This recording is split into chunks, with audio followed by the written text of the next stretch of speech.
Bien, vamos a escuchar ahora, o las voy a invitar a que reflexionemos un momento en la palabra del Señor y estamos mirando algunos textos para poder compartir. He escuchado predicaciones, he leído mensajes, he visto seguramente lo mismo que usted, muchas interpretaciones inclusive de lo que está ocurriendo. Han tratado de acomodar a que nos diga alguna cosa la palabra del Señor, otros han hecho algunas interpretaciones, inclusive hasta apocalípticas. Eh, Sin embargo, yo quiero invitarlos a otra cosa. Quiero invitarlos a que no haya ansiedad en nuestro corazón, que no nos afanemos por lo que nos está pasando, que no nos desesperemos por lo que nos está ocurriendo, que es parte de las experiencias que el mundo va a vivir, pero que nosotros tenemos algo nuevo, diferente en nuestras vidas que el no creyente no tiene. Acepto y creo que el no tiene a Cristo en su corazón tenga una condición de dificultad. Acepto y creo, ¿no es cierto?, de que quien no tiene a Cristo en su corazón haya angustia y desesperanza. Sin embargo, nosotros los hijos del Señor dice que tenemos al Espíritu Santo, que nos permite tener confianza en la palabra, en la acción, en el cuidado de Dios en nuestra vida. Y desde esa perspectiva no significa que a lo mejor no haya ansiedad sobre lo que nos está ocurriendo o las situaciones que estamos viviendo, pero la palabra nos invita a confiar, a descansar, a buscar el refrigerio en el Señor, el cuidado en el Señor. Por eso en la lectura devocional le invitaba a que leyéramos el Salmo 121, que habla de este Dios que nos va a guardar en toda circunstancia. Le invité a que leyéramos el Salmo número 8, que nos dice que somos especial creación de Dios y que nos tiene como algo especial en su mano. Por lo tanto, no es simplemente cosa de que esto vaya a que una situación como la que vivimos vaya a terminar o vaya a sobrepasarnos como hijos del Señor, porque Dios tiene el control, porque estamos en su mano y nos invita a afrontar las dificultades que ciertamente estamos viviendo, porque no la podemos negar, en la confianza de que Dios tiene el control sobre la vida de sus hijos. Pablo le escribía a los filipenses y le decía que sea lo que tenga, que me sé contentar con lo mucho como también con lo poco, en la abundancia y en la escasez. Y aun si en lo que estoy viviendo significara que tengo que partir con el Señor, para mí va a ser mucho mejor. Y va a decir, para mí el morir es ganancia, pero si debo quedarme por amor a usted, decía Pablo, yo voy a estar igual de contento porque voy a estar haciendo la voluntad de Dios. Esa es la perspectiva de un hijo del Señor. La confianza de que donde yo esté en el centro de la voluntad de Dios y que yo pueda estar haciendo su voluntad. Y quiero esta mañana, queridos hermanos, llevarle una palabra de aliento, de confianza y de consuelo en el Señor. ¿Y qué mejor que usar el Evangelio? ¿Qué mejor que usar la palabra del Señor Jesucristo en el Sermón del Monte? Cuando el Señor se detiene y llama a las multitudes y sube al monte y comienza a enseñar del reino de Dios, a enseñar qué es lo que tenemos que vivir, a enseñar precisamente a vivir la vida del reino. El lema de Uvash en estos tiempos es iglesias que viven y predican el reino. Hemos estado durante todo el mes de marzo predicando acerca de la urgencia que tenemos como iglesia de ir y predicar el mensaje del Evangelio, el mensaje del reino, el mensaje de salvación. Y hemos establecido que en Mateo 28 la invitación, ¿no es cierto?, es que hagamos discípulos. Pero para ser discípulos demanda que usted y yo seamos discípulos.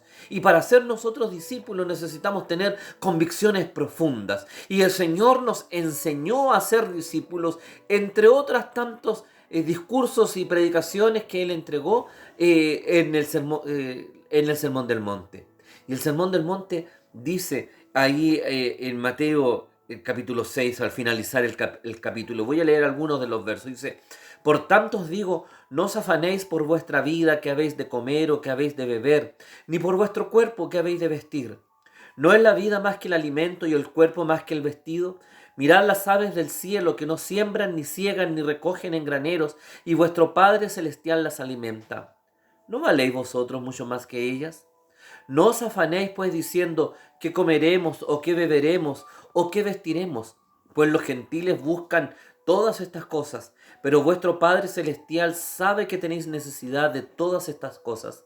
mas buscad primeramente el reino de Dios y su justicia, y todas estas cosas os serán añadidas. Así que no os afanéis por el día de mañana, porque el día de mañana traerá su afán. Basta a cada día su propio mal. Aquí el Señor Jesucristo nos está enseñando a vivir el reino de manera especial. Nos está señalando qué es lo que la iglesia tiene que hacer. Nos está enseñando a ser discípulos verdaderos del reino.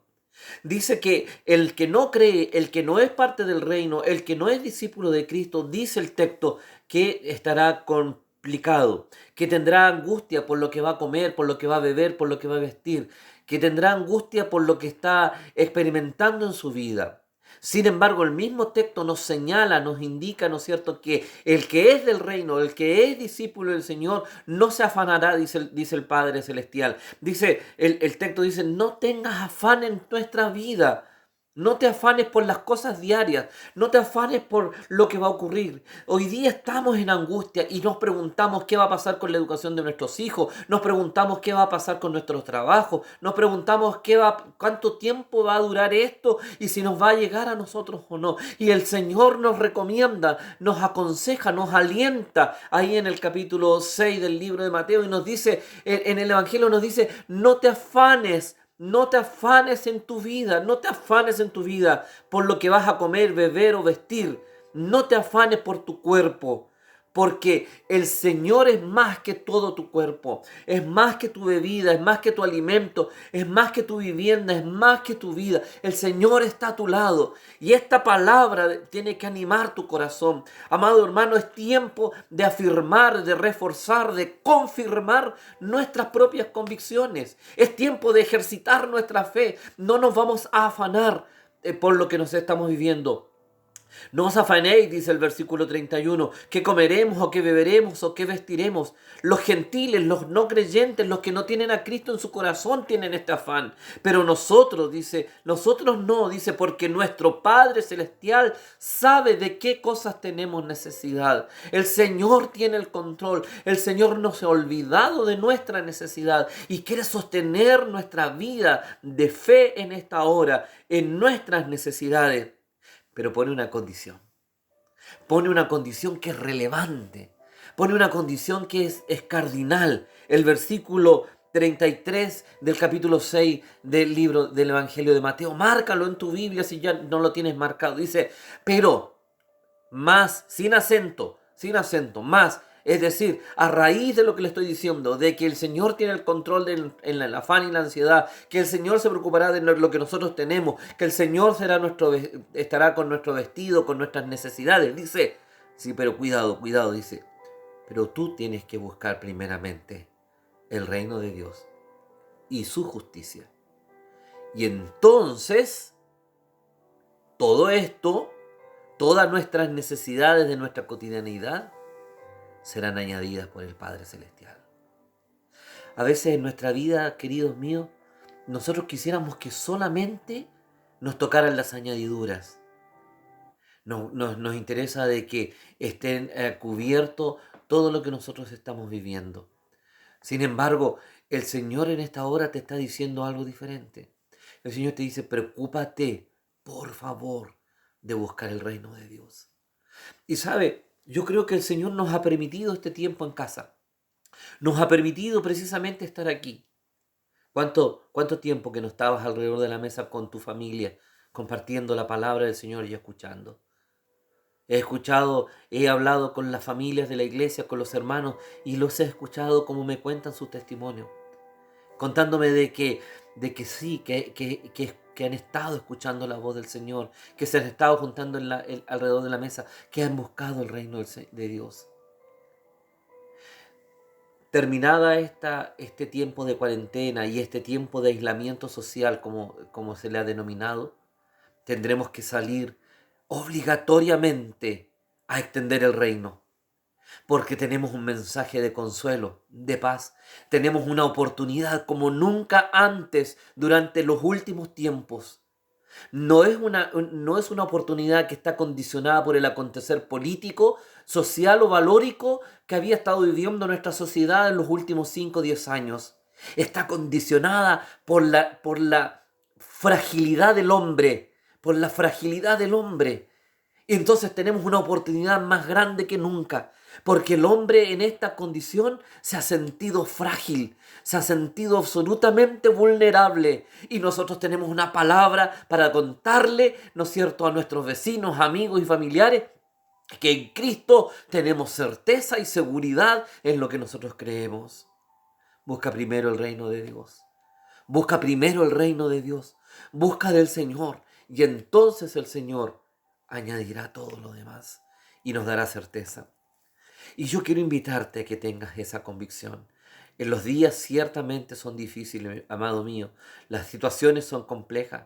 Si hay algo que vamos a poder aprender de las dificultades y una de las lecciones que vamos a sacar, ¿no es cierto?, es que los problemas, las situaciones contingentes como la de hoy día, como esto que estamos viviendo, fue inevitable.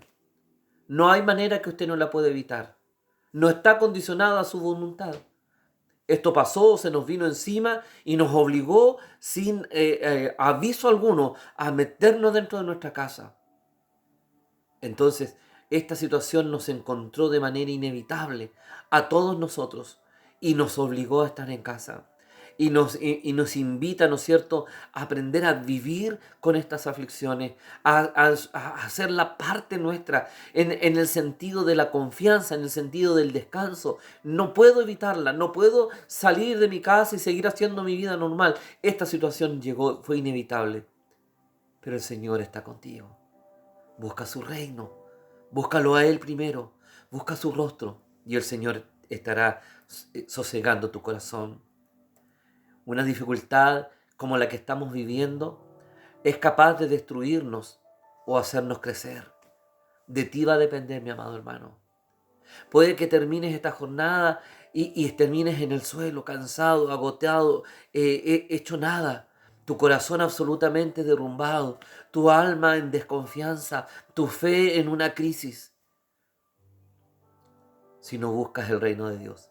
Pero si buscas el reino de Dios, entonces después de esta crisis saldrás fortalecido, habrás crecido en tu fe, habrás alimentado tu corazón delante del Señor, habrás vuelto tu rostro delante del Padre Celestial y entonces, querido mío, podrás hablar con certeza. ¿No será acaso esto un llamado de atención para la iglesia? Para obligarnos a buscar el rostro del Señor, para recobrar las fuerzas, para retroceder, para tomar impulso, para poder salir nuevamente. De ti depende cómo va a salir esta experiencia. O sales destruido con una crisis de fe y con un alma angustiada, o sales fortalecido y creces. Yo te invito a que crezcamos juntos. Yo te invito a que lo hagamos juntos, se puede. Hagámoslo juntos, usted y yo. Yo le invito a que redoble su tiempo de oración, que busque el reino de Dios para que extendamos su justicia. Y por último quiero decirte que en esta circunstancia o esto que estamos viviendo es absolutamente, lo vamos a superar. Esto va a terminar, mi amado. Esto no es eterno. Hoy día nos parecen los días largos. Esta semana que hemos estado en casa nos ha resultado compleja para los que hemos hecho la cuarentena. ¿Sí? Ha sido difícil. Para los que han tenido que salir a trabajar, salen con temor de no tomar, de no tocar, de no hablar con alguien, en muchos casos, que pudiera contagiarnos. Vemos en la gente, en las calles, la gente con rostros preocupados. Vemos las noticias que nos angustian con tanta información que entrega. Yo quiero decirte, amado mío, esto lo vamos a superar. Esto no es eterno. Esto va a terminar. Y cuando termine, tú serás un mejor hijo de Dios. Serás un mejor cristiano. Estarás un poco aún más firmes en la presencia y en las manos del Señor. De ti y solamente de ti depende. Déjame tomar un ejemplo de la Biblia. No voy a hablar de mí o de otra persona. ¿Te acuerdas de José? José sí que vivió experiencias difíciles, ¿no?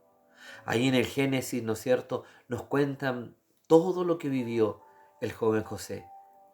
Y es interesante cómo él fue recibiendo bendiciones en cada acto que vivió, en cada experiencia que le tocó experimentar. La primera gran bendición es que la fe del joven José se fortaleció. Él nunca dudó. Él nunca dudó. Tuvo problemas con sus hermanos, tuvo problemas en la esclavitud, tuvo problemas en la cárcel. En todo momento, su fe fue cada vez más fuerte. Aún a la dificultad nueva, al problema nuevo, la fe era más fuerte. Cuando tuvo envidia de sus hermanos, se fortaleció en el Señor. Cuando fue vendido como esclavo, fue más fuerte su fe. Cuando estuvo con la casa de Potifar, aún en la dificultad, parecía que todo estaba superándose y arreglándose, vuelve a tener un problema y ahí él estaba su fe. Si hay algo que aprendemos de José, es una fe inquebrantable.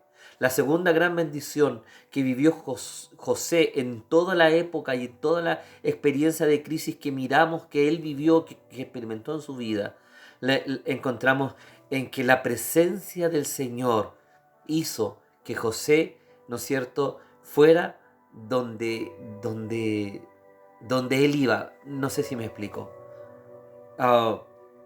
José estuvo en sus sueños con sus hermanos y ahí estuvo el Señor con él. Estuvo en la cisterna ahí mientras estaba encerrado y ahí estuvo el Señor con él.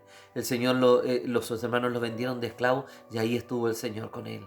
Estuvo en la casa de Potifar y vivió toda la situación con la esposa de Potifar y ahí estuvo el Señor con él. Y estuvo en la cárcel con problemas y dificultades, con desesperanza, en soledad, en un lugar que no conocía, en un idioma que no hablaba, en una comunidad que no era la de él, no había nadie que lo visitara, que se preocupara por él.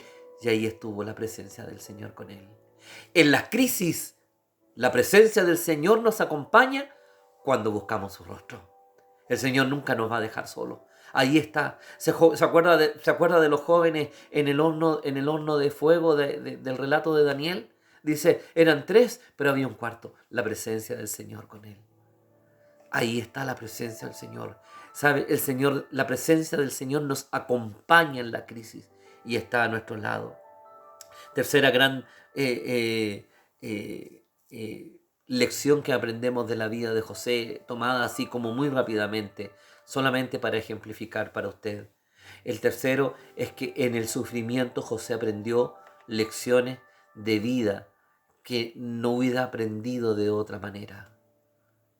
Y valoró y cuidó y guardó en su corazón la paz necesaria para enfrentar cada nueva experiencia.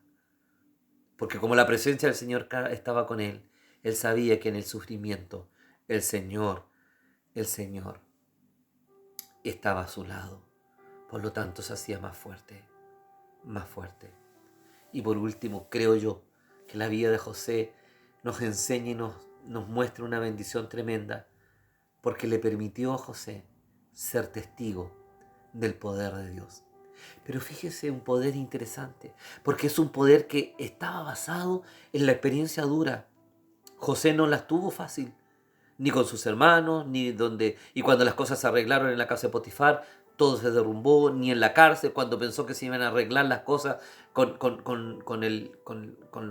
las personas que le había leído, le había resuelto el sueño, pensó que las cosas, se olvidó, el hombre se fue, se olvidó, y mucho tiempo después se acordó, hasta que llega delante del Señor, y el Señor lo bendice, y el Señor lo coloca en un lugar de honor y privilegio, para cumplir el propósito grande de Dios.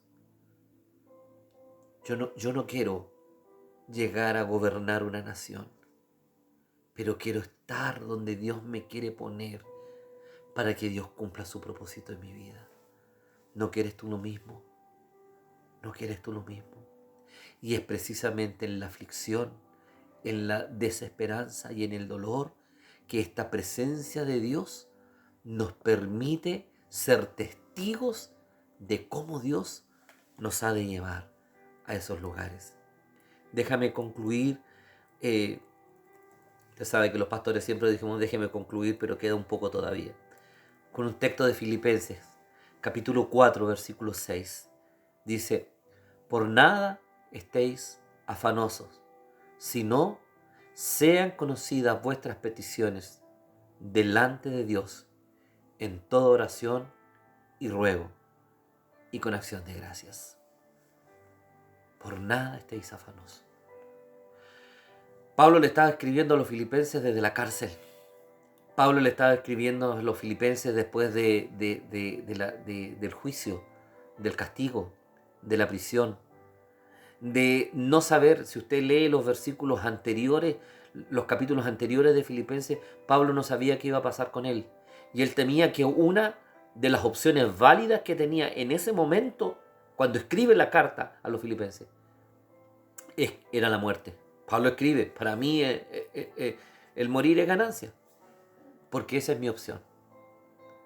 Pero quiero decirle, dice Pablo a los filipenses, no hay afán. Sean conocidas vuestras peticiones delante del Señor en oración. Y yo creo que es algo que nosotros debemos aprender. Que este tiempo en casa nos ayude a orar, personalmente y comunitariamente. Nos ayude a orar, a buscar del Señor, a orar todos los días, a buscar un poco más su rostro, a buscar el reino, a buscar su palabra, a buscar refugio en Él, a consolar el corazón, a aquietar el alma en la presencia del Señor. Encontré este relato respecto de la vida de Job y de la oración. Estaba buscando un material acerca de oración y encontré esto que quiero compartir con ustedes. Quiero compartir contigo esto. Mira, dice, sean conocidas delante de Dios todas tus oraciones, todas tus ansiedades sean puestas delante del Señor, dice en Filipenses, con oración, con ruego, con acción de gracia. Y si hay alguien que aprendió y que tuvo que orar profundamente y desesperadamente en el tiempo más difícil de su vida, son muchos personajes bíblicos, pero hay uno que es interesante, que es Jonás. Y Jonás ora de manera especial, desde el vientre del gran pez, en medio de la tormenta, en medio de la dificultad, ora. Y alguien escribió respecto de la oración, no encontré de quién es lo que voy a leerte, así es que no puedo darte el autor, pero alguien escribe acerca de la oración de Jonás en el vientre y dice, la oración del profeta Jonás nos recuerda varias cosas. Primero, no importa dónde estemos, podemos levantar una oración a Dios. No importa dónde estés. En casa, no necesitamos estar en el templo. Podemos levantar la oración desde casa. Segundo, no importa cuán difícil sea la situación, Dios escuchará nuestra oración. Y eso me gusta a mí. Si Dios escuchó la oración desde el vientre del pez, ciertamente, y creo yo, escuchará mi oración desde el living de mi casa, ¿no? Tercero, no tenemos que esperar que las cosas se empeoren. Es mejor orar antes. Oremos ahora. No tenemos que esperar que nos contagiemos, no tenemos que esperar que haya cuarentena nacional, no tenemos que esperar que pase algo más. Oremos ahora. Unámonos en oración. Pablo dice, por nada estéis afanosos, sino que sean conocidas vuestras peticiones delante del Señor con toda oración. Oremos ahora como iglesia. Unámonos en oración. Cuarto, Dios siempre, siempre escuchará nuestros ruegos. Como escuchó el de Jonás, también escuchará el nuestro, el tuyo y el mío. Me gusta el texto del Evangelio, cuando nos dice que si nos ponemos, 2 o 3 nos ponemos de acuerdo, el Señor hará allá arriba en los cielos. Yo te invito a que nos pongamos de acuerdo en esta hora, en que el Señor libere, en que libere nuestra nación, pero que también que esta sea una oportunidad en que los corazones se ablanden para escuchar. Corazones de nuestra patria que han estado absolutamente cerrados al Evangelio, que han estado tercos para escuchar la palabra, que han estado llenos de soberbia en esta vulnerabilidad, que no importa cuánto sepa, cuánto sea, dónde estoy, ni lo que crea, en esta vulnerabilidad que tenemos. Dios escuche nuestro ruego para poder salir a predicar el Evangelio. Quinto, Dios siempre tiene sus brazos abiertos y Él nunca, nunca, nunca rechazará a sus hijos. nunca rechazará a sus hijos. Y sexto, no importa cuál sea nuestra condición o situación, siempre será la oración nuestra mejor opción. No importa, mi amado. Tal vez nos angustiamos, nos desesperamos, nos llenamos de inquietudes. Siempre, siempre, siempre nuestra oración será la mejor opción que tenemos en la mano. Porque por nada vamos a estar afanosos. Porque buscaremos el reino de Dios desde la oración en nuestros hogares. Amados míos, una palabra de bendición. Que Dios nos guarde esta semana. Vamos a continuar orando. Estemos atentos a las noticias que vamos a poner en WhatsApp. Vamos a seguir uniéndonos en oración. Yo le invito a que nos llamemos.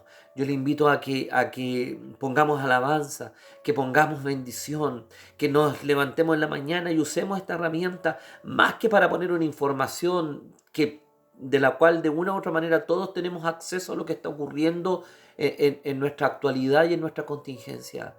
Me gustaría que el primer saludo de la mañana sea bendecido de día. Unámonos en oración, que Dios guarde a su iglesia y que nos prepare, querido.